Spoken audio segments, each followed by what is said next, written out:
we had a little lamb. From the classiest radio station on the air, this is... Welcome to the Black Rabbit's Curse, where every shadow hides a sinister verse. Hear the airs thick with dread and tales of terror twist in your head into the dark unknown, where fear takes root and chills the bone. Beware, dear traveler, for once you're here, the curse may linger year after year after year. The astronomer who never stopped watching. The night Benjamin Barker predicted the 1811 comet would return, the sky above Baltimore felt wrong. People whisper about a new star that flickered where no star had been. Farmers claim their clocks ran odd hours. Slaves on distant plantations spoke of a tall shadow walking at night with a lantern of cold blue fire. But Baker, he had seen this before. He knew the sky was trying to speak. Benjamin's wooden clock, the clock he built with his own hand, began moving backwards at sundown. Its gears clattered like teeth in freezing wind. He checked it twice, then a third time. Every time he touched it, the hands jerked violently, pointing upward towards the heavens, as if the clock itself were afraid. At midnight, it chimed once, then a second time, then a 13th. Benjamin whispered, "The cycle is opening again." He grabbed his lantern, his star charts, and stepped outside. The sky was cloudless, but every constellation trembled as if something massive crawled behind them, dragging darkness through the fragment. Baker raised his telescope. A star back, nothing twinkling. In the distance, a black center surrounded by a perfect ring of light, like an eye expanding across the void. As he watched, the eye blinked, the ground beneath him shuddering.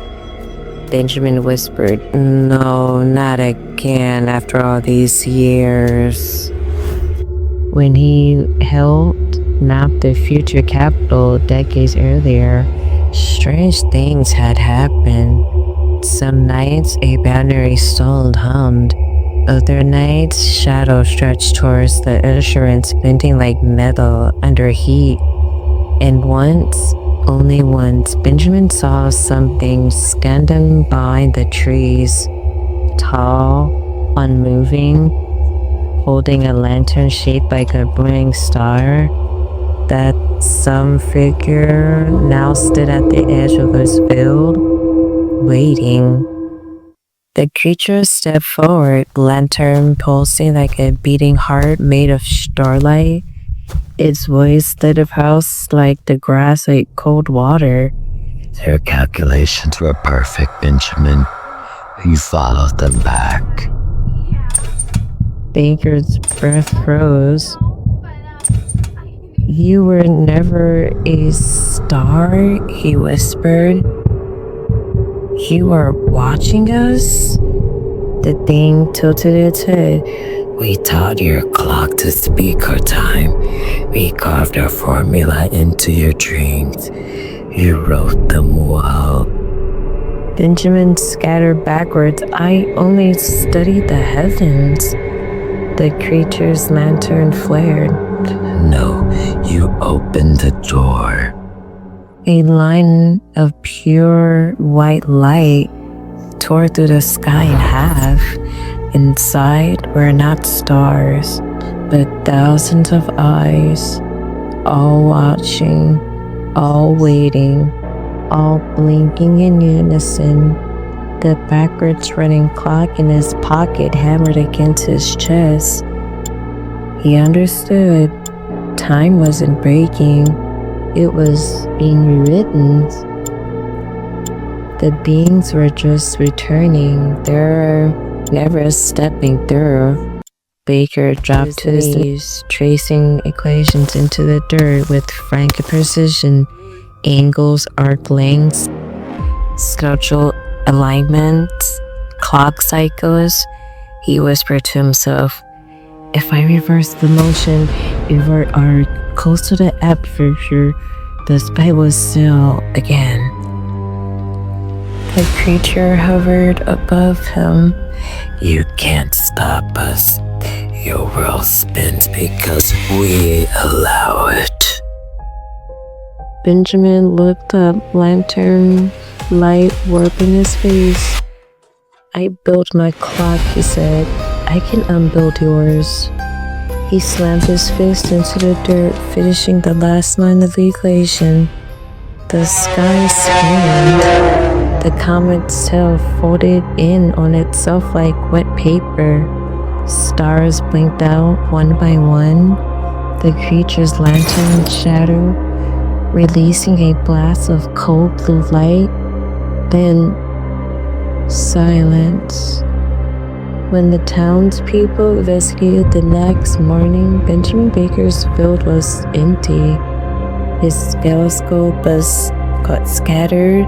His clock was frozen at 1300, and burned into the earth was a perfect circle of symbols no one could decipher.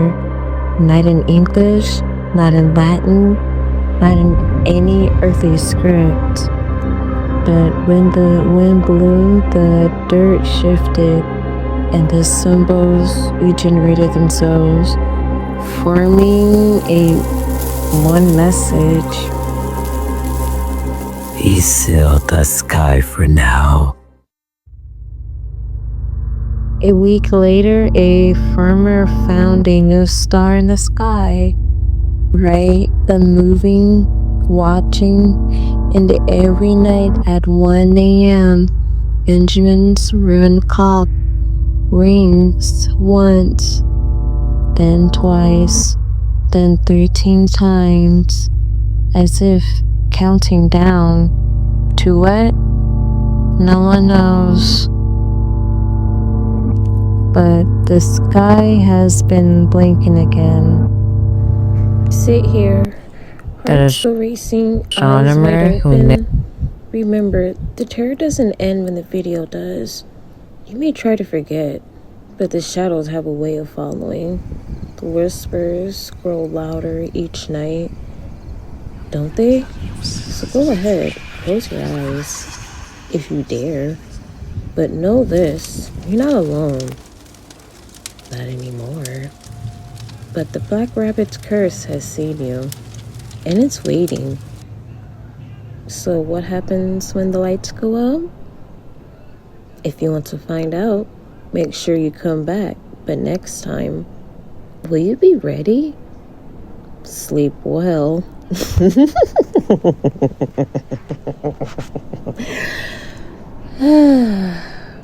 Or don't.